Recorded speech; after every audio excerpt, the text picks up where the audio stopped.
Hello friends, অনেকেই জেনে গেছেন যে West Bengal Board of Secondary Education 6ই নভেম্বর 2025-এ একটি নোটিফিকেশান দিয়েছে। যে নোটিফিকেশানটি আপনারা এখনই দেখতে পাচ্ছেন, যে সেটা দিয়েছে deputy secretary academic West Bengal Board of Secondary education. দিয়েছে to the heads of the institutions for all recognized upper primary and secondary schools under West Bengal Board of Secondary Education. Subject: Introduction of the state song Banglar Mati Banglar Jol during the morning assembly in all the aided sponsored educational institutions.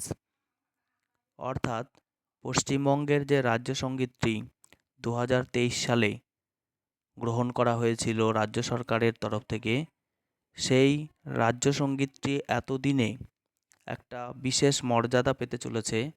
অর্থাৎ প্রতিদিন যে morning assembly হবে সেখানে গাইতে হবে এবং নিয়মিত গাইতে হবে, ঠিক জাতীয় সঙ্গীত গাওয়ার আগে। অর্থাৎ এতদিনে যেরকম জাতীয় সঙ্গীতটি ম্যান্ডেটরি ছিল, ঠিক তেমনি রাজ্য সঙ্গীতটিও বিদ্যালয়ে ম্যান্ডেটরি হয়ে গেল।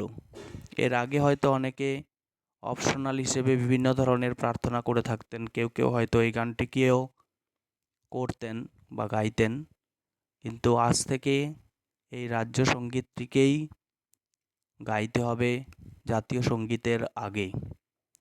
কি বলা হয়েছে? In compliance to memo number 1377 SCS 10M04/2025 dated 22nd September 2025, the undersigned is directed to inform you to take necessary action for regularly singing the state song বাংলার মাটি বাংলার জল in the morning assembly mandatorily। অর্থাৎ it's mandatory, প্রতিদিন এটা গাইতে হবে বিদ্যালয় শুরুর আগে, অর্থাৎ জাতীয় সঙ্গীতের আগে। এই গানটি গেয়েছেন, রচনা করেছেন Rabindranath Tagore. This is for information and appropriate measures.